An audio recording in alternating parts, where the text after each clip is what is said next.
We want to get out of the notebook with Michael Guthrie. We will get to him in moments. Of course, he is the CEO and managing broker of Wheeler Realty Co. Before we get there, let's thank Sean and Roxanne Simmons, Greenberry's Coffee Company guys, for more than 27 years. A husband and wife team started in the McIntyre Office Park with a beat-up Honda Civic. Now they have more than 30 locations worldwide, including Japan, Qatar, Saudi Arabia, soon Portland on the West Coast. They're doing it right. Also, interstate pest and service companies, the Wells family, another success story in Charlottesville.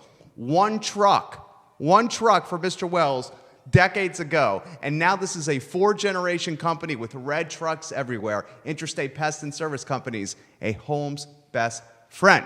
Let's go to the two-shot, and let's welcome Michael Guthrie to the show. Thank you for joining us. My pleasure. Good to be here again. It's great to be with you. You routinely make us smarter. You routinely educate us on what's going on in Charlottesville. We'll start open-ended. I'm curious of your 2018 recap and where the market progressed, where it went in the right direction, the wrong direction. The show is yours, my friend. Well, thank you, and really grateful to be here. And, interesting, 2018 was a very interesting year. A lot of ways you can say that every year, but, we came out of shoots like gangbusters. I mean, the spring was just crazy. Houses wouldn't even go on the market. They were sold, and then you'd see them in the MLS and go, wait, I never even saw that one. Or if they did go on the market, especially in certain price ranges, certain locations, multiple contracts, property would go on the MLS on a Thursday, and they'd say, open house on Sunday, we're going to review contracts Sunday night or Monday or whatever. And they could do that because there was such a demand, there was such activity out there in the marketplace. So everybody just thought that 2018 was going to be the year. And at the end of the year, 2018, I think will end up better, a little bit better than 2017. But it toward the end really quieted down. And so yes, we ended up better, but not by that much. And there's certainly things to be looking toward in regards to 2019, because I think we're going to see, my thinking is we're going to see at the end of the first quarter of 2019 that the number of sales in the first quarter of 2019 will not equal the number of solds in the first quarter of 18 because of the fact that the pending things that are under contract right now that will close sometime in the next couple months. Count to 18, right? Right. Those that went under contract in 18, the fourth quarter of 18, there weren't as many pending sales as there were in the fourth quarter of 17. So I may be wrong about that, but I feel pretty comfortable with making that sort of projection that that it'll start out feeling a little bit squirrely, and people have to adjust to that because for the last couple years, every quarter has beaten the quarter from the preceding year. Yeah, and I think you're right. And I think a couple of other elements that may impact Q1, and of course we're positive guys. We like the glasses half full. Absolutely. But the market is a bit volatile. Rates going up.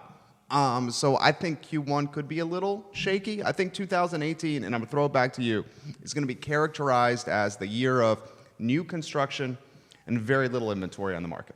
Yeah, and that's true. And the new construction started in 2017, but it really showed itself in 2018. It'll probably end up being 23%, which means 1 out of every 5 homes was a new construction home. And that's another interesting thing that we'll have to wait and see because there are builders that I know that have already sold out of 2019. They've already got them under contract, and they'll be building them, but they won't close until sometime in 2019 and maybe even early 2020. That's going to skew the market statistics as well because those can't be shown as sold data, and they won't show up until 2019. Even though the activity was here was there in 2018, the numbers won't show that, which I think will offset, interestingly enough, the slowdown in the fourth quarter of the resale market. The new construction that will close in the first quarter and the second quarter of 2019 will offset that, and that's why I think we'll see a little bit of a dip, but not as much as some people might think of. Which price points have momentum? Which categories? I mean, single-family detached is the dream, but is it still the hot spot? Well, I quite honestly, right now, I don't think there's any particular part of the market that has the momentum that during 2018, the upper 200 to mid 3 little single family house with a nice lot in a nice neighborhood, those you couldn't you couldn't keep. I mean, those are the ones that you just never even saw come on the market because they sold word of mouth or whatever, or there are multiple contracts or whatever. I've tracked that because I was intrigued by that and watching over the last several months houses that would have sold just like that. I saw stay on the market for a couple, 3 months, 4 months, and see price reductions, and they ultimately sell. The good news about that, as we look at 2019, from a buyer's perspective, buyers are going to have the time to make an educated decision about where they want to buy. Instead of this frenetic, oh my gosh, there's a house on such and such, we got to buy it, and maybe waive a home inspection, which I absolutely do not recommend, maybe jump into it and then go, oh, what have we done? Now, I think 2019, I think you're right, limited inventory, new construction was sort of the theme. I think 2019 is going to be just a settled, being able to do it in the right way. A house comes on the market, you go see it, you sleep on it, you go back and see it a second time. Sounds like a buyer's market. Well, I think it's going to be kind of equal. I think we're transitioning from a seller's market for sure, and so there's going to be more time for buyers to make that decision. But like I said, they'll see it, they'll be able to sleep on it, they'll be able to bring their parents in, take a look at it, and then make a decision. And I personally think that that's the best market to be in, because then you don't have the people that have, cold feet. They wake up 2 nights after they bought it with, their pillow is sopping wet, going, what in the heck have we done? And try to figure out any way they can to get out of it. No, they'll have made the decision the right way with a realistic amount of time and entering into it knowing they qualify, knowing that they're going to be able to do the inspections they want to do and be able to, really feel good about it. And so you're not going to have as many people, trying to figure out how to get out of the deal. There you go. Liza making an appearance right there. Michael Guthrie, yes, a dog absolutely. person. He's For making sure. us smarter here. Hey, we have a lot of people on the cast. Ray Cadell's got a good message for you. He says, besides the fact that Michael Guthrie brings a ton of real estate experience, he is a spectacular community guy, and we're lucky to have him in Charlottesville. I went to him a lot of years ago for his opinion about the Covenant School, my daughter's education. Best move we ever made. Thank you, Michael Guthrie. We also want to thank Trey Banks, Sandy Fuel, Joshua Daniel, Lauren Linsky, a lot of people on the cast, Rod Burnell, Kid Ashy from Monsoon, Quentin Johnson from the hospital, Gilly Garth. We're talking real estate with Michael Guthrie. He's the CEO and managing broker of Roy Wheeler. 2009. Let me say one thing about Ray, if I could. Yeah. And I want to just do this live for folks. Hey, we're competitors, friendly competitors. I know I can count on Ray in any situation and have counted on him to help me out in certain situations. The bad news about social media is that people see different things and see that Ray has got this amazing, gift in regards to music and bands and putting together different things. And there are people out there that are saying, well, he must have retired from real estate. And that's nothing but farther from the truth. And so I'm just, from a competitor standpoint, I just want people to understand it. Just because people have other, things that they're doing, that doesn't mean that they can't do this job and do it well. And Ray's a great example of it. And for folks to tell a client that, oh, you don't want to work with that person because they're not in the business anymore, that's fake news right there. Yeah, that's a great. And the good thing about what we do as entrepreneurs is we're able to do more than one thing well. Yeah. And he's a perfect example of that. Yeah. And one of the things when we said you were coming on the show, you would be surprised with how many agents from different companies were super pumped and reach out to me. Another one on the stream, April Dent Ward, is giving you props right now. Absolutely. You have just a really good reputation. And on top of that, you're a cool guy.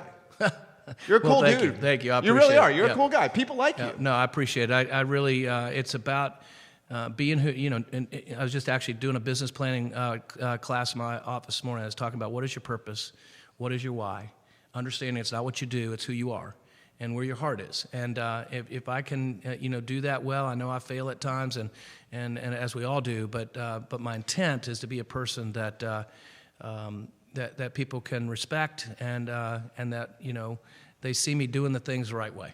So. Well, and I think what you do really well is you're a great leader, and I think unlike different leaders at other spots, you straight up are the leader of the team. You're the CEO. You're not competing for real estate listings. You're dictating the pace and tempo and the vision and direction of the business. And I respect that. And I see when you are doing Christmas carols and you're the conductor at Roy Wheeler, how people respond to you. You're willing to show vulnerability. And because of that, people follow suit. So you'll appreciate this, Jerry. As you know, I do sing these different real estate You're themes. good. Thank you. But after Christmas, I realized that Silent Night can be written in a completely different way. Silent Night, the way it's written is you're waiting for Christ to be born.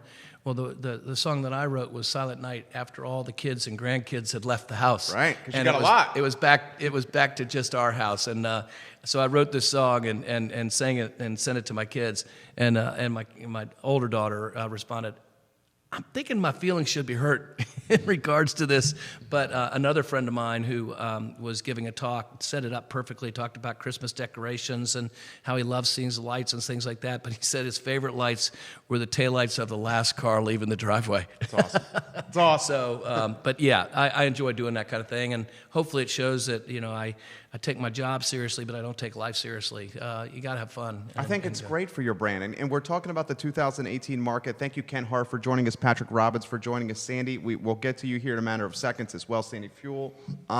Let's talk 2019. I'm curious of what you think is going to happen. You've touched on it briefly.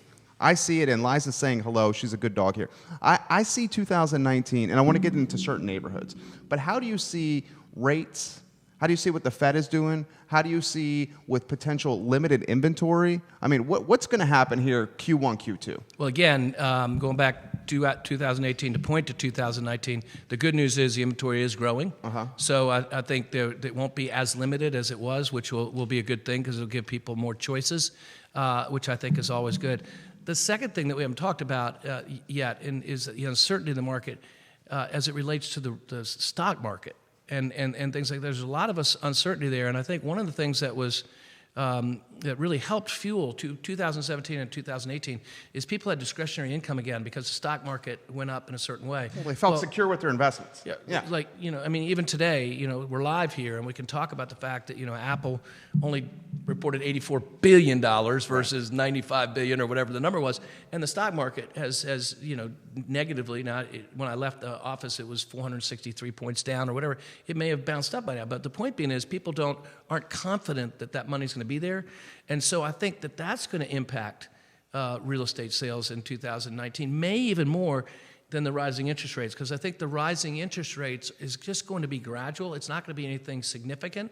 People who are just entering the market, I don't think it'll even bother them. It's still cheap money. It's still cheap money. Yeah. 5% is still cheap money. And what we've got enough distance now between when it was 3.5, 4 to 5, that the folks who have been looking for a year, they're still being impacted by the fact that, oh my gosh, my buying power is not as great because I can't get that rate anymore. But somebody who comes into the market in 2019 because they look at their taxes and they see they paid all these taxes and they're paying this rent and they're never going to get anything for it, and they're entering for the first time, I don't think 5% is going to be a bother for them. It's the folks who have been looking for a while, and those folks will diminish because slowly but surely they'll either not decide to buy something or they will buy something. And then the 5% interest rate will be just the norm. And I don't think it's going to go a whole lot more. The flack that the feds took on this last one, I think there was a real good chance that they really thought about not making that adjustment, even though he said, I think we won't see as many adjustments upward in 2019 as we saw at the end of 2018. And it's amazing how the increase in interest rate, even a little bit, how it frightens. But where I'm going with this is like, why is that? Is that just the layman not understanding what a quarter point really translates to? Yeah, I think. Because a quarter point is not a ton in the grand scheme of things. But it is when, and this is where I think prices are going to stabilize.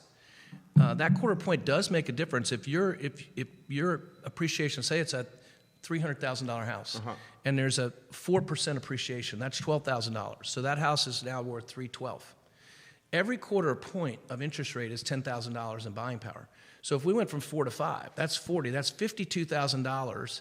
Where somebody might have been able to buy a house at X, they're having to buy something significantly less. And if they can't find what they're looking for in that significantly less number, they're going to back away and at least for a year rent again and see what happens. The problem with that is that the appreciation, the gradual appreciation, whether it's this year or 5 years from now, will continue to grow. And so you continue to fall farther behind. And that's why it's really good, especially right now with all the different mortgage programs that are out there. There are programs where you can get in for no money down and still have the seller pay the closing costs. When you can find that and make a decision, I'm just going to get in, I'm going to buy a starter home, I'm going to get myself set up, what happens in that situation is you're getting in for less than it would cost you to rent that property, and yet you're now getting the tax deduction, which I don't think is going to go away.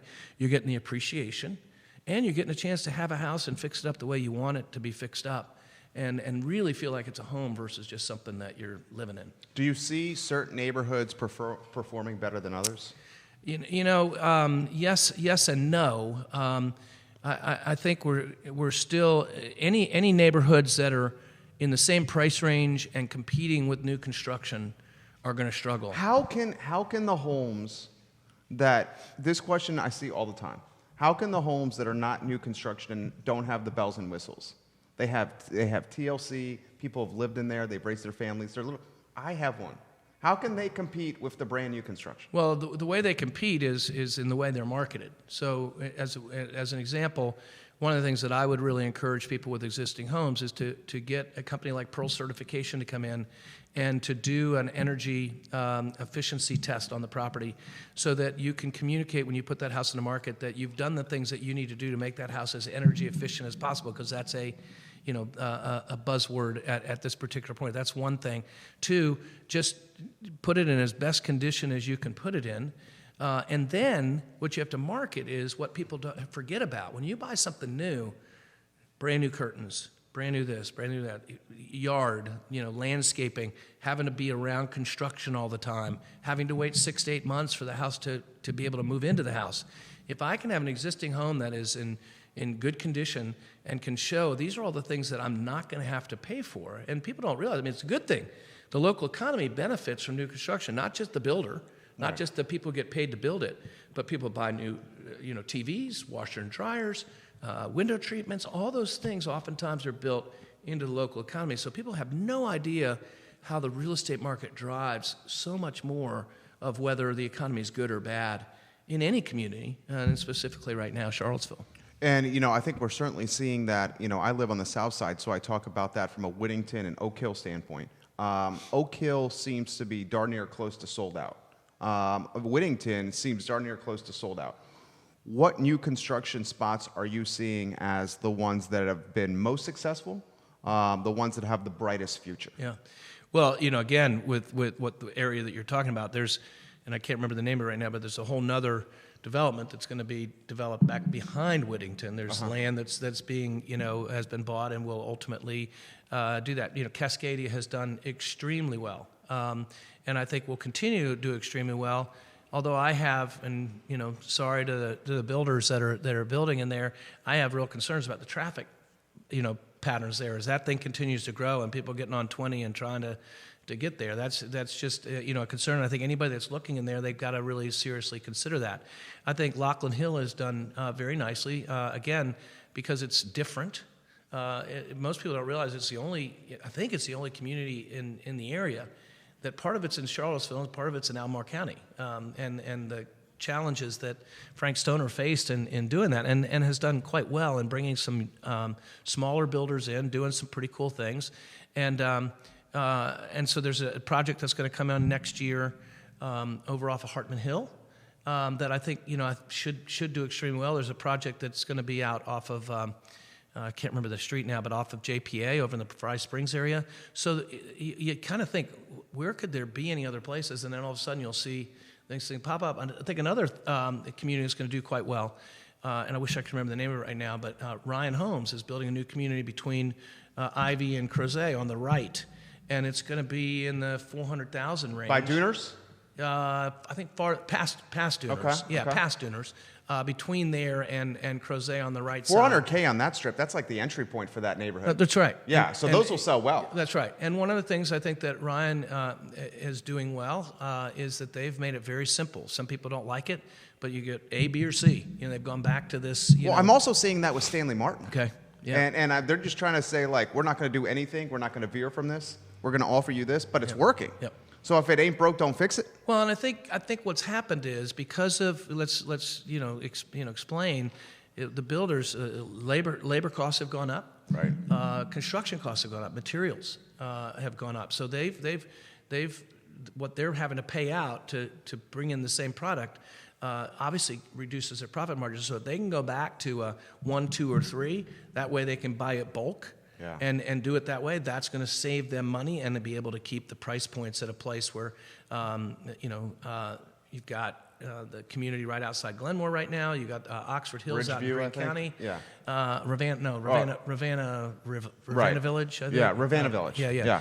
And again, I think more people, if they can buy bulk and get the cost down because they're buying so much of the same thing, then they can keep the price point someplace where people will feel comfortable. But I think that $400,000 price point out there crush they should do quite well. Yeah, because people want to go there for the schools, Yep. and at $400,000, you can't find inventory in Ivy in that part of town for $400K. It's very limited. And I think the other thing, and you and I have talked about this before, that I appreciate is that we've got a number of different builders in the marketplace. Nobody does it badly.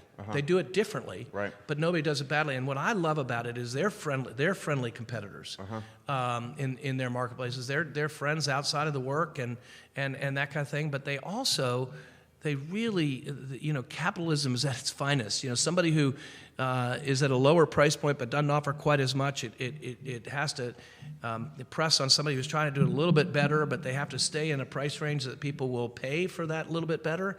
And I think it's, for the consumer in Charlottesville, they have benefited significantly by that because they have so many different choices. I totally builders. agree. And they really can't go wrong with whoever they choose, whether Stanley Martin, Craig, Ryan, Arcadia. I hate to leave anybody out. Arcadia, Gruber, Peak Builders, Kigma. Yeah. European? No, the one right there across river, across from Cascadia. They're doing the Monticello Dairy product. PBM's project. Yeah, Paul Manning's project. Yeah, I'm Southern. sorry. Jody Mills is the sales rep. She's awesome. I just can't remember the name of but they're doing a great job in Lachlan Hill with a really cool product there. And Stony Point. Stony Point. Whew.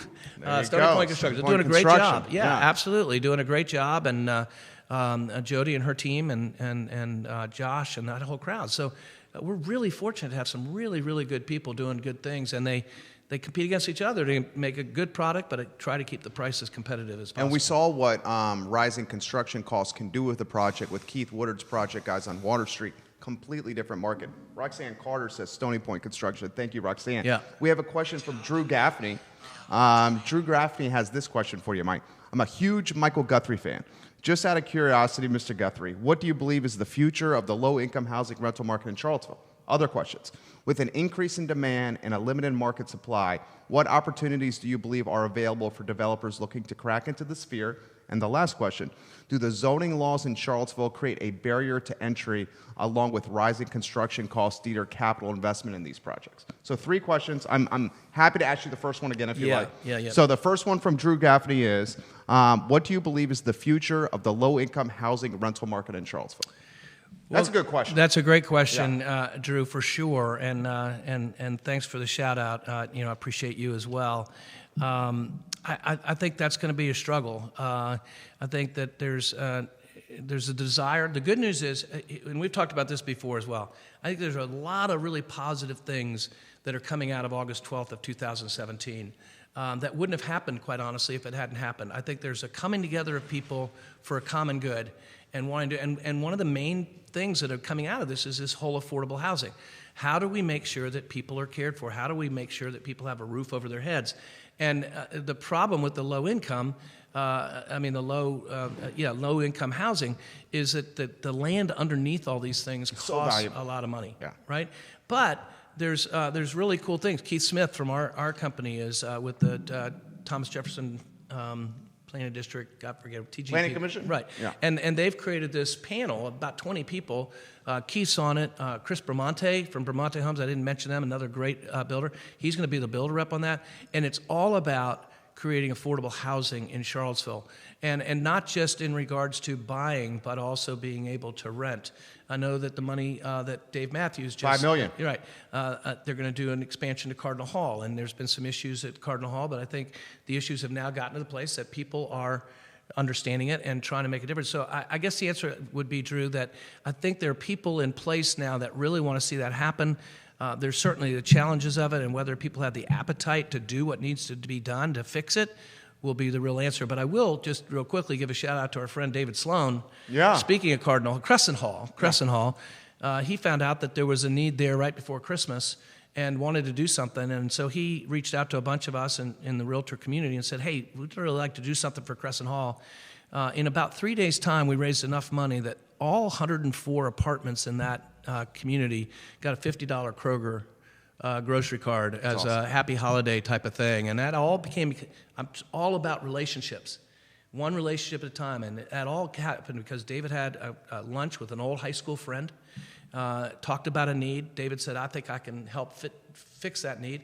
And sure enough, within 3 days, realtors and Charlottesville Area Association of Realtor affiliates came through with buying gift cards or donating money so that each one of those apartments got a $50 Kroger card. How cool is that? David Sloan's a great guy. Absolutely. And so the point being is I think that's the kind of momentum that's going on that is going to try to do that. Monticello Dairy, we just talked about them with Stony Point. In that mixed-use development, I know, I've talked to Josh Batman about this, they have a real desire to create a number of different affordable rental units in there. And Drew, as a young guy, how cool would it be to live in that area and enjoy that and all the amenities right there? Oliver Kutner, who I have a lot of respect for, I think Oliver Kutner is one of those guys that's ahead of his time, you know, kind of like a visionary pioneer. He's tried to build, and we're going to get back to Drew's question shortly, but he tried to build the studio, the micro apartments. We're talking like 200, 300, 400, 500 studios like you would see in New York City. He just had trouble dealing with City Hall. Just did not get along well. And he said, I'm going to go to Lynchburg. Now he's working on another project right behind the Glass House building in his green-blue building where Salt and Kebab is housed in. Where I'm going with this is I think he was onto something. Because, you know, when I was in my 20s, when you were in your 20s, we liked being around the action. And how cool would it be to be able to ride your bicycle, get a Lime scooter, or just walk with our legs from our apartment to our work or to the watering hole or to the restaurant? Well, and very cool. And going back to dealing with the city or dealing with the county, those have been and continue to be issues. I also think that that's on the right path as well, because again, I think the pressure is on for those folks to fix the review process, the design process, so that these builders who want to do something aren't having to wait 2 years. Right. I mean, 2 years is a lifetime in development. I heard go back to what Drew just said in regards to, you know, trying to plan what it's going to cost and what do I charge and that kind of thing. And 2 years later, the market's gone a completely different place and you missed the mark. Right. I mean, I heard a crazy story, and we're waiting to break this news because I gave my word to somebody about this, but about a prominent building and the developer who has plans for this prominent building. It's a 2-year process. And this guy can't even forecast construction costs and labor costs 2 years out. He's like, how am I supposed to do this? How can I put my business model together? Why does it take so long? Well, again, is that just bureaucracy? Yeah, it was bureaucracy, and it's people that want to, you know, to be honest, they want to get it right. You know, giving them the benefit of the doubt, they want to get it right. They don't want to have the flack coming back on them that it wasn't designed well or that they didn't, you know, hit the master plan or those kind of things. But the things that go into the city or the county and have to come back out, it just seems to me that it can be a streamlined process that you get something in there initially and people say, yeah, you know, let's go with this, but we're going to need this. And I think we're getting more and more. Neil Williamson from Free Enterprise Forum has done a great job of communicating these things and representing builders and being the eyes and ears. And again, I think that there's just a desire. That's the key. I think there's a desire to make it right and to do it better. And Cadre, another wonderful group of Charlottesville area development, real estate, something. They did their own sort of grassroots sort of thing and ultimately became a sponsored group of Charlottesville Chamber of Commerce. And so there are a lot of neat things going on that are trying to, people who know what they're doing and spend their time in these different areas helping try to streamline the process. This is why we have him on the show. I mean, I try to follow this very closely, but a lot of the stuff he's talking about with us, it's the first time I'm hearing about it, which I think is probably the case for you guys as well. That's the whole concept of I Love CVille, to feature the best of Charlottesville. And I think Michael Guthrie epitomizes that. 2 more questions from him, and then I have some from Instagram on the DM. Michael, with an increase in demand and a limited market supply, what opportunities do you believe are available for developers looking to crack into the sphere? And really, it seems like only Corn and Riverbend are doing anything. Well, I mean, you got Corn, Riverbend, you got Drew Holsworth or Stanley Martin. They've actually, you know, got land that they're trying to sell to other builders and things like that. I honestly think it's a tough go, Drew, in regards to smaller developers, because it's about the money and about having the money to do what you need to do, and it's similar. Let me just say it's similar to the residential. What has happened in 2018, and we won't see happen as much in 2019, is you're not going to see as many investor cash buyers going after those first-time buyer homes, where so it knocked the first-time buyer out because they're trying to get a loan. But there were people in there paying cash and making an investment. Prices have gone up enough that a lot of investors are not being able to make the numbers work. And the good news for that is that first-time buyers are going to have the opportunity to get into those properties. I mean, my daughter and her husband bought a house a couple of years ago, and we fought through this, and we found people whose parents paid cash so that they could buy the house because they had to compete, and then they went back and refinanced later. You know, I told my daughter, I'm sorry that she has a father that couldn't do that for them, for her, but they ultimately got a great house, and they're in a great place. But the point being is, I think prices have gone up enough that you can't make those numbers work. But going back to Drew's question, I think from a developer standpoint, you know, if you can find, you know, Bo Carrington's a great example. Young guy, he's done it pretty good. Bo. He started that. He started just a couple of years ago, and he's had some success there. But I think it's just a matter. If I'm a small-time developer and trying to do this, I would try to be able to create some partnerships. I try to have lunch with some of these other folks and see if maybe they'll do one with you. And you know, I know Craig Builders has done that with some folks in the past. Try to build some relationships and do one or two with somebody else, and put yourself in a position where you then are in a position to go out and do one on your own. Like Frank with Dr. Hurt. The great, great, perfect example there. Perfect. And Frank is like killing it. Yeah. Yeah. I mean, a lot of folks have told me this, that the days of being able to do a quick flip in Charlottesville are over. Yep. You buy that? Well, when you say quick flip, as an investor. Well, again, I think it's over in the fact that it's harder and harder to find properties that you can find. Now, there's some people that are doing it well. Loft Realty, Anthony McGee, and God, why am I having such a hard time with names today? Kyle Miller. Mm-hmm. They have a company that's pretty much all they do. Huh. They would tell you that they're having a harder time finding those type of properties that they can buy at a price, fix it up, and sell and make some sort of profit. A friend of mine told me that there's a builder in Waynesboro that has gotten out of the new construction business because of all the development stuff, and he has changed his model so that he's buying properties and fixing them up and flipping them. But even over there, prices are beginning to increase, and people are realizing it's not that bad of a commute. Yeah. As long as the weather's good. Right. And the weather's crummy, you're cooked because you got that mountain. Yeah. And but I think the good news about that is I don't think there's going to be as many of those cash buyers that are eating up those smaller first-time buyers, and that's going to give the first-time buyer an opportunity to, and again, going back to the loan programs, no money down, settle paying the closing costs. There's the USDA Rural, VHDA has one. There are a number of different ones, and I would just tell you to get with a reputable lender in the area. Who do you suggest? Well, we're partners with Movement Mortgage. I'm a huge Movement Mortgage fan, not only because of the business they do, but because of their business model. Casey Crawford went to UVA, played baseball and football here. Toby Harris, a great guy. Was Casey the reliever? No, that's a different Casey. Okay, that was Casey Lambert from staff. Yeah, Casey Crawford's a little bit older than that. Okay. But he played on the Tampa Bay Super Bowl team and then went to Carolina and retired, made some money, got into lending, met Toby, and they started in 2008. So they're just 11 years old, and they're one of the fastest growing mortgage companies in the area in the country for a lot of reasons. But Movement Mortgage, there are a lot of good people. I hate to point people out, but SunTrust, Matt Hodges over at Compass, I think does a really fine job.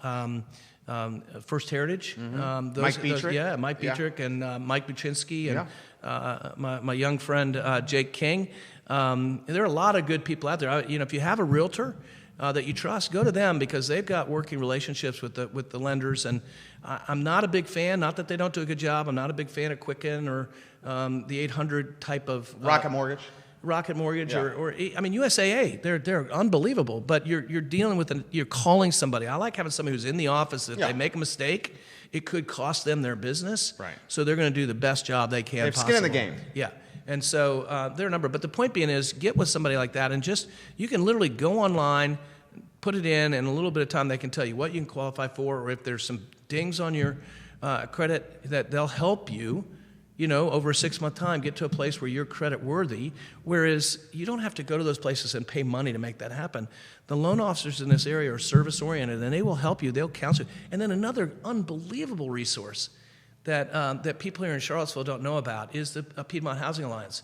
They are one of Charlottesville's best-kept secrets in regards to home buying and keeping your home. If you get in a situation where you're struggling, and they'll counsel you and help you and tell you what to do and contact people, and they do a lot of other things in Charlottesville, but they are one of the best-kept secrets as regards to a resource for a first-time buyer trying to figure out if they can afford to buy a house. With such, and you've touched on this briefly, with such limited inventory and limited supply in Charlottesville and price points that are going north, how is that going to impact Waynesboro, Fluvanna, Orange, Louisa, and Greene? Well, you got two things going on now. I mean, one, if prices are going up, then people are going to go out farther to find what they can afford. What adds fuel to that fire, pardon the pun, is that at Kroger, day before yesterday, you may have seen them, I post on Facebook, I obviously bought a lot of groceries over Christmas, and I had $1 off per gallon. So the thing on the fuel pump said 87 cents. I paid 87 cents a gallon to fill up my car. I did see that. Right? So you're basically saying with fuel prices that low, it's not that big a deal to be in the county. Exactly. But when the gas price is going up. Exactly. So Yeah. the fuel in the fire is the gas prices are down. So people say, well, it's not going to cost me as much to commute. As soon as those things bump up again. Great example of this is years ago, probably 2007 or whatever. Culpeper was going crazy. People were buying Culpeper and commuting into Northern Virginia or wherever because Warrenton, didn't want that development. So it's like one of those forest fires where you dig the ditch, Warrenton being the ditch, and the wind just blew it over into Culpeper. So it was going crazy, and then all of a sudden gas prices went up into $3.50, whatever, and it went dead quiet because it was costing people so much to commute in. And then when they came back down again, it picked back up. So the same kind of thing is if prices get up in Charlottesville and the urban core, people are going to go out a little bit farther. The nice thing is going out a little bit farther, you get more house. You got Zion Crossroads. Yeah. Which is developing like crazy. Spring Creek. But I'm talking about amenities. Uh-huh. You can go out and find some place to eat and shop and that kind of thing. Greene County, you've got all the amenities and what they're going to do along 29. And we've talked about this before. On the south side, the Wegmans, 5th Street Station, all of a sudden, your side of town, when we talk about best kept secret or whatever, I think people need to look at the south side when they're buying because I think that's an area that has been has not increased in value. It's been underappreciated. Exactly. And Yeah. with the 5th Street Station and all that's there, for me, I live in North Side time. I very rarely get there, but we went over there to watch a movie the other day, and golly day, you got everything you need. Awesome. Yeah, it's totally awesome. What'd you guys watch? We went and saw Mary Poppins. Oh, yeah? With the family? Yeah. Okay. Yeah, Did which you is like Alamo? I did. It was the That's first time cool, I'd been right? there. I'd Yeah. been to that kind of theater in Naples, Florida, but nothing like. I got to be careful when the lights go off and my seat can recline. Yeah, I have a you tendency good not to sleeping? watch. Yeah, I may just, but I made it through and didn't take a nap and everything. Of course, I had my 5-year-old right there with me, and we had a Poking? great time. Yeah. I just asked him for more popcorn or a snack or whatever. So, but we had a great time, and weren't sure we were going to like it because we loved the original Mary Poppins, but I think they did a great job with it. And you're killing it here. You've already filled 40 minutes, and it feels like 10. Yeah. And I've got more questions we got to get Yeah. to. Shout out to Naples, Florida, my hometown where I was born. Oh, no kidding. Love some Naples, Florida here. Yeah. The last question, and then a couple more. Last question from Drew. Do the zoning laws in Charlottesville create a barrier to entry along with rising construction costs? Obviously, right? Yes. The zoning cost, the zoning as far as density and things like that, certainly. But I still think it's more the regulations. It's still the architecture review and those kind of things. They're so persnickety about what you can and can't do that, and you got to understand it's a yin and a yang because you don't want it to look crummy. Right. But at the same time, I think the covenants and restrictions, the regulations, because the zoning is the zoning. The master plan is the master plan. You can plan into those areas as long as people let you do what the master plan says you can do there. That's the problem is you start thinking you're doing what the master plan says and somebody says, oh, no, you're going to have to tweak this or tweak that. Well, a tweak can delay things 2-3 months, right?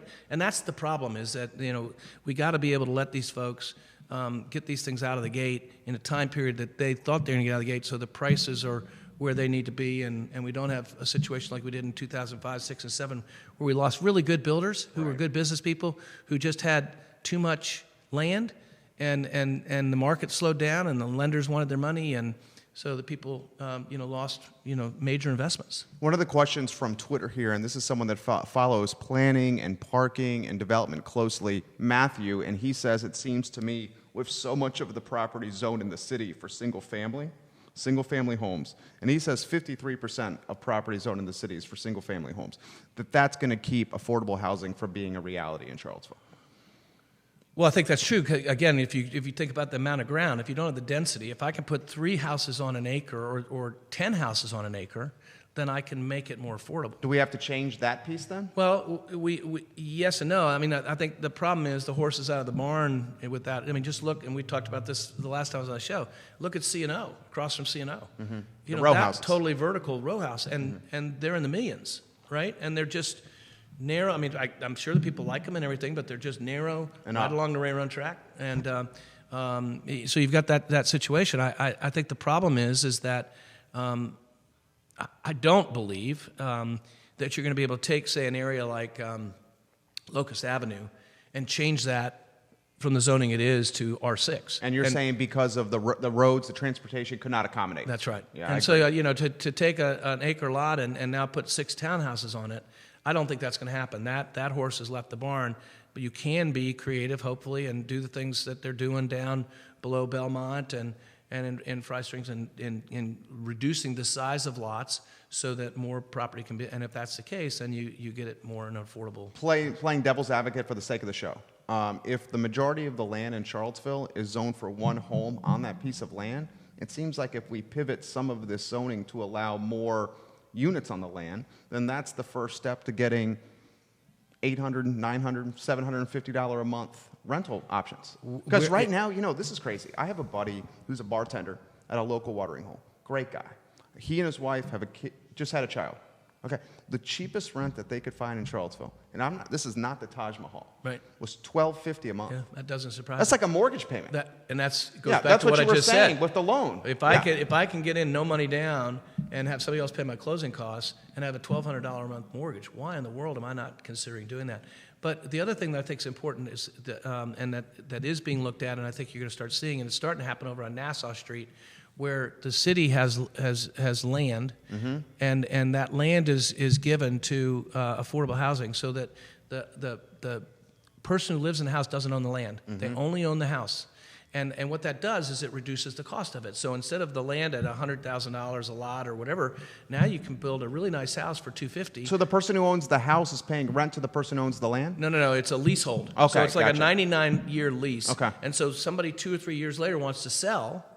They sell, but they only get a percentage of the equity out of that, and the land continues to stay there, so they can't be changed. And what that's going to do is it's going to allow there to be more affordable options. Because you're not paying for the land. Because the land is such a significant part of that. We'll have to, again... Do you like that? It sounds messy. Well, a lot of moving parts. Yeah, I mean, it can be. And from a standpoint of free market, and you owning, the property, you are restricted. But if it's the only way that you can get in and have your own place and build up some equity so that then you can go and buy your own, then I'm for it. And I think that we have to do some of these things creatively to get the momentum going in the right direction and trying to, help. Obviously Habitat does a phenomenal job. Dan Rosenzweig, he kills it. They just do a great job of getting people into homes. And when you look at their numbers, the proof's in the pudding, if you will, because very rarely do they have anybody that they have to foreclose on. Right. The people take such pride in the ownership of that and are so grateful for what they have that they just do a great job of keeping up on it. And again, between Habitat and Piedmont Housing Alliance and some of the folks that come around them, I'm involved with Abundant Life over in the Prospect area, and we're doing financial counseling for people in those areas and helping them find a budget and get to a place where they can be credit worthy to buy, because we believe that if they can buy something, and there's no doubt the statistics are off the chart proving that if you own a house, your wealth 10, 15 years later First step. is absolutely significant. Matthew Gilligan asked the question from Twitter. He's involved with you. Yeah, with he's on the board of Abundant Life with right, me. Yeah. Right. So he was excited about this. Corbin Snow says hello. Dear Corbin's friend. a great guy. Yeah, great Great friend. guy. I'm torn on Can't this. believe he left our neighborhood, you dog. Corbin. He went to build, right? Yeah, he built a really cool house. In Ivy, right? Yeah, out in Ivy. Yeah, he's got a basketball court. Yeah, he's got everything. Corbin, your house looks super sweet, dude. Yeah, He's yeah. watching. I've seen it. He and I He talked did have a about- little trouble during the flood time period, though. He had a little trouble getting to his house. We talked about. I saw the videos of that. And Corbin, we talked briefly about the entrepreneur businessman basketball tournament that we were going to have at his house. Oh, awesome. Like 2 business owners against 2 other business owners. that'd be awesome. All afternoon. Yeah, That'd be so fun, right? Yeah, see how many Achilles tendons we can tear in one afternoon. That's what I'm worried about. Okay, here's the question I have for you. Then I want to get to what we were preparing for. Right. As the entrepreneur, What did Matthew ask? Did he ask a question? he asked the question about zoning. Oh, okay. He was the great. one who's Yeah. he follows that so closely. Yes, he does. He's And smart. folks, you should follow him on Twitter. I because follow him on Twitter. Statistically, he's doing some really neat things of trying to create data to make these kind of have these kind of thoughts and then not just be out there and wherever. I totally agree. Matthew Gilligan on Twitter, he's got a Google Doc that it's an open source Google Doc that it's just like such valuable information. Yeah. And that's pinned to the top of his Twitter account. I encourage you to follow him as well. Here's the question I have for you. As an entrepreneur, as a capitalist, as someone who has had to work for everything, okay, I'm torn on this affordable housing piece. Mm-hmm. Why I'm torn on it is because I had to do it for myself. Yep. You had to do it for yourself, you know? And on top of that, the increase in assessments and increase in values, yes, it's pricing folks out of the market, but the folks that already have real estate in their portfolio, it's only driving value for us. Yep. I'm torn on it. It's like, I know I feel compelled, especially someone who owns I Love CVille, to do well for everyone in Charlottesville, but also torn on it from an entrepreneur. Do you see where I'm going Yeah. at? Well, and then 2 things. One, as a friend of mine, in regards to a completely different topic, but I think it goes along with this. Some of us have only gotten to pass go a few times and collect $200, whereas a lot of us have passed go a lot of times and collected $200. So me, as an example, I bought my first house in 1980 for $30,000 in Orangedale, a little duplex, and I was able to sell that, and we bought a little place in Lyde Place in Willoughby, sold that, moved to Northern Virginia. So I was able to get in there. I mean, I didn't know where I was going to come up with $300 to pay the mortgage, but we were able to That was get the mortgage for the first one? Yeah, $300, $300. And I didn't know how we were going to do it. I think our rent had been $150 or whatever. But the point I'm making is that, that we've got to give people a chance to get on the board so that they can start collecting their $200. And there are certain things that have to be done to give people a hand down, not a hand up, but a hand down, so that they be reached and get involved. And then they have the motivation, I believe, and the initiative to start doing it for themselves. They're not having to wait for somebody else to do it. On the other side, I don't agree that somebody who has done well and developed, and he's got a piece of property and he wants to develop for its best use, I don't think that people can say, oh, well, you shouldn't make a profit. You've already made your money. You should just let this be. I hate that. Right. Well, Yeah. and so I'm not in any way agreeing with that. But I would love to see, and we've had this conversation as well, I'd love to see, I'd like to see something that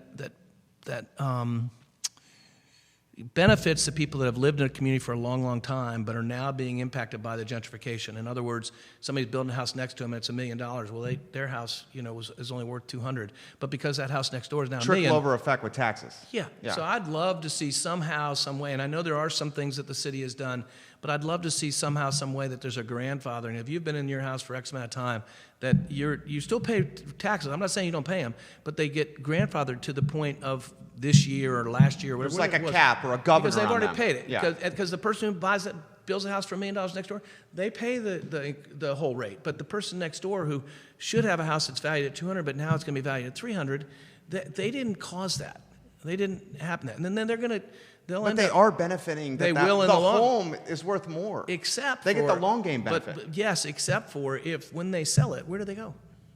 You're saying they're priced out of the market. Well, If no, they I'm not sell, saying what they're else priced are they out gonna of buy? Exactly. Yeah, They're going to have to go that's out fair. to Zion Waynesboro. Crossroads or Waynesboro or whatever and lose their community. Yeah. So that's the thing I'm talking about. There's a lot of things that need to happen, and everybody has to have the appetite to compromise in some way so that we can all move forward. And I think that's going to happen to a neighborhood I think that's very dear to you with Fifeville and Orangedale. Yep. I mean, I see it, and we talk about this a lot on the show. It looks like it's about to get swallowed up. It looks like it's about to get, not repurposed, but revitalized. And my concern You're talking about Cherry Avenue. Cherry Avenue and Orangedale. Yeah. And that whole corridor. Yeah, but I don't think Orangedale will be impacted because the prices will go up. But what will happen with that is that people will want to take the care of their properties better so that they can get the best value if they should sell. And if they should sell, that doesn't mean they have to leave the community. They can move over to Forest Hills at that point or whatever. But the Cherry Avenue is a huge thing. What is it going to look like? And is it going to be something that the Orangedale, Fifeville,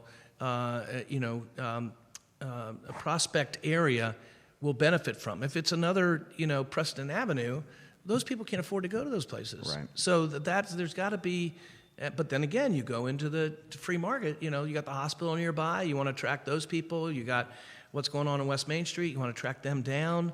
But I think there needs to be something that attracts and allows the folks on the south side of Cherry Avenue to have the same benefits as the folks on the north side. Very good, very good. Corbin Snow says, you guys are too much. Great piece with Michael Guthrie. He's a great businessman and an even better man. Thank you, Corbin. Corbin is good people. Yeah. Is very good people. Let me throw this to you here. This is something that we've been following closely. What's up with Glenmore? What do you think's going on with the Glenmore neighborhood? So, let me set the stage. Yeah. We have homes that I think trade between, say, 5 to $1.2 million, $1.3 million.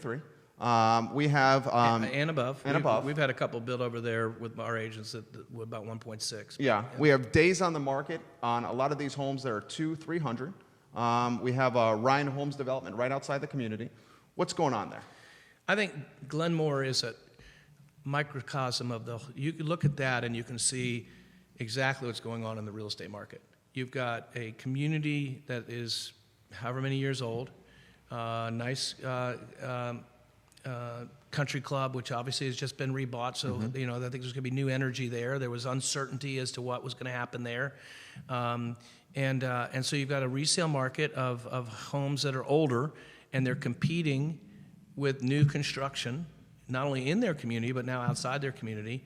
And if I meant to find this out before I came on the show today. I'm pretty sure that the people in Ravenna Village have the ability. They have access to the clubhouse. Yeah, yeah. So they have the country they club. can join the country club. Should they pay the money? Right. Oh yeah. Should yeah. they pay? But the point being is, it used to be Glenmore was out there pretty much on its own, right. And the people that belonged to that country club were the people that lived in Glenmore.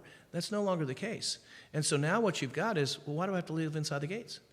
I can buy this property out here for X amount, or I can drive down the road X amount and buy along, Zion Crossroads or whatever, and be in that country club in 10 minutes. And so I think the amenity of it has diminished. They marginalize. Because of it. Yeah. And then you have the existing homes competing against the new, so it goes all the way back to the beginning of the show. Folks have got to bring their houses up to date. They got to do the things that people are looking for in new homes. They got to be really realistic about their price, because the last thing you want to do is say, "Oh, I'm going to try this, and we'll see if it works, and we'll drop it down if we need to." Right. Be very competitive, and you need to know that market well enough to know what you're competing with. And again, the good news is that somebody who wants to live out that way but doesn't want to wait. That's why you want to be the house that they choose to buy versus waiting for the new home. And the reason I asked about this is from firsthand perspective, and we have a lot of commentary we have to get to, but firsthand perspective of me in like the bottom of the 8th on 2 different transactions in the Glenmore. We didn't get there, and everything you're saying is right. I still think it's the best value price per square foot, because the homes are ginormous. I mean, it's very difficult to find 5,000 square foot all brick homes. Right. I think that the biggest mistake was what you said, allowing folks that did not live in the neighborhood access to this clubhouse. And I think Kessler's grand scheme, when he did this, was to make it the Farmington of the east side of town. That's right. And how can you duplicate Farmington? You can't. Right. Well, and the other thing that we haven't talked about was Ravenna Village. As it starts building out, I've already heard the traffic coming left out of Glenmore onto 250 and in has just gotten ridiculous. Nightmare. Yeah. Now, the good news is all the Pantops development, you can now get to places to eat and everything. And if that was the other downside before, is it took so long to get to anywhere. Now you've got a lot of really cool stuff right there at Pantos Mountain. You got the access to 64. It's just getting there. And people I know in Glenmore say that it's already changed dramatically just in the last year or so in regards to their commute in. I've seen it. And so somebody who is just commuting in once a day and going back out, it's fine. But if you've got kids... And Al, the owner of Keswick Vineyards, came on the show. Oh, right. And he said Yeah, if there's an accident on 64, he said that entire side of town is shut down. Yep. That's crazy. And the same thing on the west side. If they're on the 64, then everybody gets on to 250. I couldn't figure out the other day. We had our company party. It was December 13th. I came out of the office at 8 o'clock, and the traffic going west on 250 from my office all the way back to 64. I'm going, what? And it's 8 o'clock. Well, it turned out there had been an accident. So everybody was being rerouted onto 250. And it happens, unfortunately. People don't realize it's sun glare. Right. Sun glare coming in, sun glare going out. Because and people come over these different hills and they're just blinded, and then there's a car stopped and the next accident's happened. You're crushing it. Couple questions here, more comments. Roxanne Carter Johnson wants to give you props. She says, Michael Guthrie, that was a great idea on grandfathering concepts in gentrified areas. That makes perfect sense to me.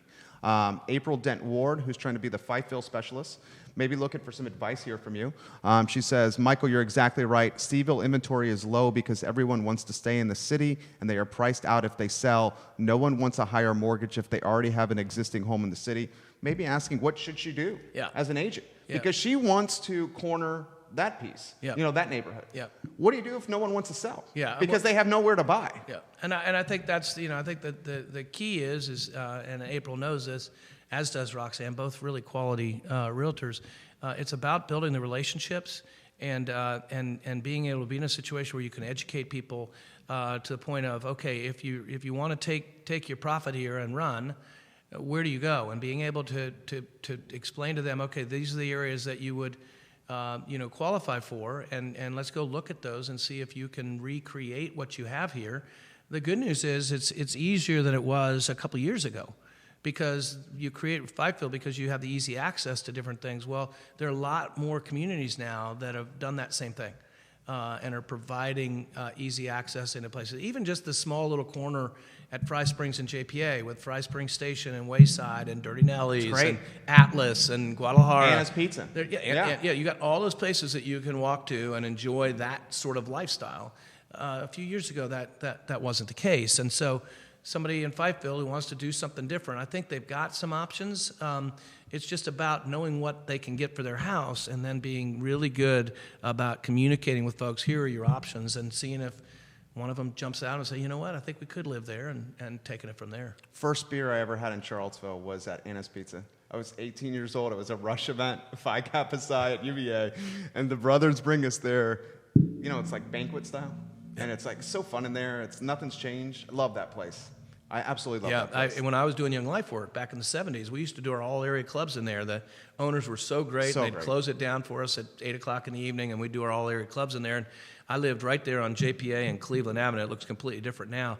But I would walk to Dirty Nellies, get my sandwich, and go into the market right there and get my little Miller ponies, those 7-ounce ponies, and walk back to my house to You and I have a lot in common. Yeah, for sure. Michael Guthrie, Judah, let's take some moments to create some sizzle reels here with Michael Guthrie. We're going to create some highlight reels with you. One of the questions I'd like to do is, and the highlight reel, it's going to be a nice 60 to 90 second highlight. Right, sure. I'm going to ask you a question. You give us the pop and answer for you. One of the things I've admired about Roy Wheeler, one of the things I've admired about you, is Roy Wheeler, without question, is a legacy brand in Charlottesville. Almost 100 years of success serving the community. Yeah, 1927. 1927. Talk about an individual guy, Roy Wheeler, just like Interstate, just like Greenberries. He got this idea and he started doing it. And the stories, I wish I could have met him. He was a character. Tell us about Roy Wheeler. I don't know much about Roy Wheeler. Well, Roy Wheeler was founded in 1927 by Roy Wheeler, and he and his brother ran the business. The great story is back then it was on Main Street, which was the downtown mall, with cars driving back and forth. And he used to hold auctions outside the office. And in one particular case, he had a horse whip, and he was doing this auction, and he got so animated, he just started slamming it down on his car, but it wasn't his car. And a person came out of wherever it was, the pharmacy or, one of these places, and somebody just banging on the car. But anyway, entrepreneur, $100, started it, opened it up in an upper level place there on Main Street, and yes, a legacy brand. But I think the thing that's really important for people to understand about Roy Wheeler is we've been here 100 years because we've known how to adapt to the market at place. the market at the time. And so whether it be a seller's market, whether it be a buyer's market, whether we're going into online marketing versus media, different ways that agents are doing business. I mean, I was talking this morning about the fact that I used to have to go to work to get the stuff I need. I don't need to do it anymore. We got computers, we got phones, those kind of things. We've been able to adapt to those. We've been able to help the agents adapt to those things. And I think no matter the market being good or bad, we've withstood them all. And we're by light years the oldest real estate company in Charlottesville. And it's not because we're old and set in our ways. It's because we're always cutting edge, always trying to figure out how to best serve our agents so that they can best serve their clients. And so we've worked hard at that, and we continue to work hard at that each and every day. And it's one of the reasons why we're really excited about partnering with I Love CVille. We believe in what you're doing, and we believe it's the future of how people get information and that kind of thing. And so it just made perfect sense for us to make a decision to partner with you, and we feel very privileged to have been asked. And our agents are very excited about being a part of this and being able to communicate out into the marketplace using this medium. And I'm excited too because I am very passionate about real estate, and I like sitting next to folks like you because I learn.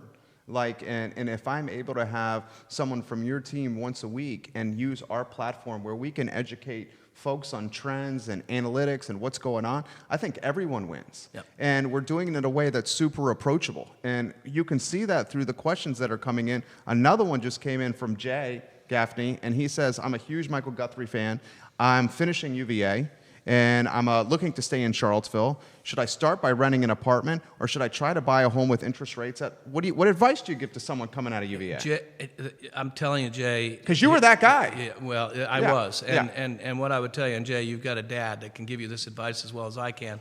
But what I would encourage you to do is go out and find a home with that no money down, seller paying the closing costs, and then go find two of your good friends. That's what I did. Find two of your good friends who live here as well and rent out to them for probably less than they can rent other places, and you create a neat community, but you have other people paying at least half, if not 3/4 of your mortgage. That's how you should get started. The other advice I'd give to Jay or Drew or any of these younger people is when you buy a house, don't get caught up in trying to buy the house now. Right. Find the right house first. And the one piece of advice I give anybody that's starting out, buy a house that your mortgage is the same as you could rent it for.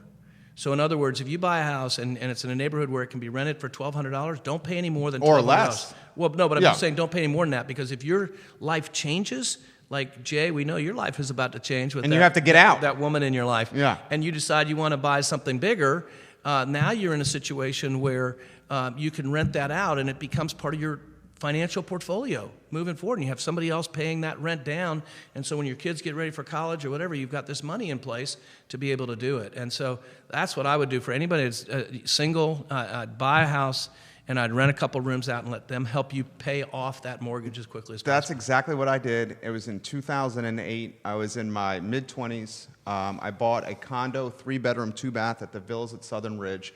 By no means was it my dream home. It was all I could afford. Right. And then I had 3 bedrooms. I kept a super nice bedroom with the attached bath, super nice, for myself. Right. And then the 2 other bedrooms I rented out to my best buddies, and I gave it to them for $400 a month. Yeah. And that $400 a month that they could not find on the market. So they were winning at $150 to $200 a month because their market rent was $600, and I was giving it to them for $400. I had $800. And you're living with your friends. And I was living with my buddies. Yeah, you're living with a community versus having to put a billboard out on the Craigslist at church, saying looking for a roommate or whatever, and hoping you get the right person. Some of the best 5 years of my life. Yep. And everybody won, and now that place is a rental. So I think the advice you're giving is bona fide. Another question that we have for you is, why has Roy Wheeler, do you think, enjoyed so much success? I mean, you guys, 100 years in business speaks for itself. Why is Roy Wheeler the longest running real estate company in Charlottesville and Central Virginia? I would customer service in a professional way. Our agents are absolutely committed to providing the best service with each and every person we work with, and it's backed up. It's not just what we say, it's backed up. We send surveys out to all buyers and sellers that work with us. They send them back in. I do it the old-fashioned way. It's a self-addressed stamped envelope. They send it back in, a handwritten note from me, and they send them back in, and 97, 98% of those people not only rate us excellent or very good, but would say that they would recommend us to their friends. And that's what it's all about, the repeat business. If I can do a great job and provide great service, give my agents what they need to provide quality service in a professional way so that the folks are absolutely pleased. There's nothing I like better than getting those surveys back. It's my favorite part of my day because when I open them up, I know they're going to say great things about my people. And that's why we've been successful, is we've never missed out on that. Plus, I think the community knows how much we give back, how much we're committed to community service and giving back to organizations. And so we try really hard at Roy Wheeler to put the wind behind our agents' back. If they've got an organization that they want to support, we try to help them in whatever way we can. And then corporately, we're big fans of AHIP, we're big fans of Toy Lift, Blue Ridge Area Food Bank, Special Olympics. I mean, the list just goes on and on in regards to places that we not only give financially, but more importantly, we give our time and our effort. And I think people appreciate that. I think they want to be with people that really want to do good and make our community a better place to live. But that whole quality service in a professional way, it starts with me.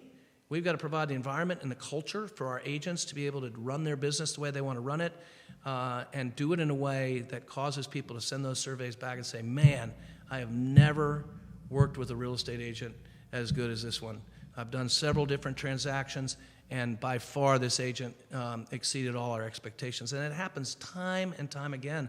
I'm just so grateful for that. There you go. There's 2 rackable moments right there, JW. Let's mark those for sizzle reels. 2 other questions before we go. You filled more than an hour, and it's been easy, Michael. It's been very easy. You're a pleasant conversationalist. Thank you. I always close with Charlottesville, Virginia, a better place now than it was. You've answered this before. I'm curious of your opinion again. Before we do, I want to do one more rackable moment here. 2019, State of the Union, City of Charlottesville, prospective home buyer. What can we expect in 2019 if you're a prospective home buyer? Are you looking to move pads and maybe up or downsize? I think what you can expect is a calmer, quiet, but a good market. And what I mean by that is I don't think prices are going to do a great deal. I think interest rates will bump up a little bit, but nothing significant. But I think there's going to be more homes on the market. I think there's not going to be as much competition with new construction because, again, some of the builders I know have already sold out what they were going to do for 2019. So there's really nothing. If somebody wants to buy in 2019, there are certain places, certain builders that's not an option. That's not the case in all, but it is the case in some. And because of that, resales will have a more opportunity to attract those people back into that marketplace, which I'm excited about. As I said earlier, I think the biggest thing I like about it is it's going to be sellers are going to have to be reasonable and not think that they, he who has a goal makes the rules. Mm-hmm. They're going to have to be reasonable and grateful when they get an offer, whereas some people, they just expect them. And at the same time, the buyers are going to be able to have the time to get themselves pre-qualified, make sure they know what it is they want, look around, see a house, see it a second time, and be able to make a decision that, yes, this is the right thing for me. So I think we'll see less craziness. We'll see less people going, oh, I made a mistake. How do you get me out of this deal? Than we have over the last couple of years. There you go. And our final question, the one we ask everybody, do you think Charlottesville's a better place in 2019? I absolutely think Charlottesville will be a better place. We've gone through some challenges. We've withstood them. I think we've withstood them in a really good way. We've still got lots of things going on. Obviously, the article came out the other day in regards to the Charlottesville Police Department.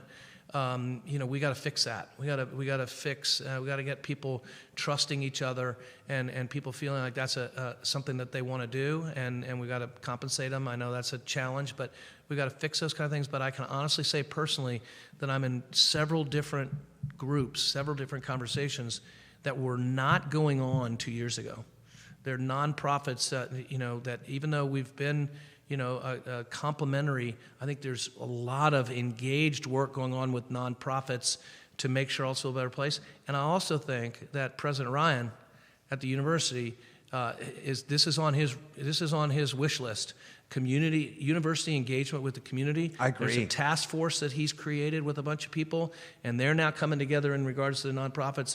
And when those things come together, I just absolutely believe that some really good things are going to happen. And there's still rancor. But I think I always say if people feel known and cared for, the little things never become big things. And I think there are a lot of people who haven't felt known and cared for a long time. And I like to believe in 2019 that won't be the case as much. And because of that, people will agree to get along. People will begin to, get in the same boat and stroke in in the same way, so that positive change can happen. And I just believe that out of bad came good. And I don't think anybody ever wants to see that happen again. And so I think a lot of people are engaged in a way they've never been engaged before. There you go. Another rackable moment right there, Judah. Make mark of that. You killed it. Thank you, man. Thank you. Appreciate it. Thank you. Anything you need, anything at all, thank you. Yeah, I appreciate no, you. You made us better today. Yeah, we're excited, and I think as people listen to our agents on a weekly basis, they're going to get a different perspective each and every time. And that's what's cool about the real estate business, is there are a lot of different ways of doing it, and there are a lot of different ways of viewing it. And we're going to see over the weeks, really good, enthusiastic people sharing their thoughts and what makes Charlottesville great, and why they're in the real estate business. I mean, again, the key to life is, what is your purpose, and understanding what is your why. And if your why is to make people better, and to do good, and to create a positive difference in the world, well, it can be done in real estate. And when people get that, only good things are going to happen. I'm excited for the next Roy Wheeler guest, which is Caitlin Mancini. Caitlin Mancini, yeah. Yeah, she's great, right? And then Mike Baczynski's wife, Sarah Baczynski, I think, is on the second week. I'm so excited. The younger awesome. agents coming on that are crushing it. Yep. Yeah, Roy absolutely. Wheeler, Michael Guthrie, we're going to have an agent on once a week here on the I Love CVille Show. As you guys can tell, the whole game plan of this program is to feature the best of Charlottesville in a positive forum. That's what I feel compelled to do with our team and our platform, is to talk positive and the best of Charlottesville, Virginia. Tomorrow we come back with Freddie Jackson. He is the founder of the No Bully movement, and he's going to join us to talk and put in perspective why he created this organization. On Monday, Heather Hill, counselor, Charlottesville, she's going to join us, and on Tuesday, Mayor Walker is going to join us here on the I Love CVille Show. Charlottesville, as always, we close the same way. Please be good to each other. Have a good day. Thanks so much. Thank you, man. That was easy. Yeah. Thank you. Oh, no, it's so much. great. Yeah. So what we're going to do next, and you already got a feel for it, is we'll syndicate it over the course of a month. We're going to chop 4 sizzle reel clips out. The sizzle reel clips you're going to see all over social. Yep. The package will be promoted like this, and I think you'll get a lot of feedback. No, I'm excited.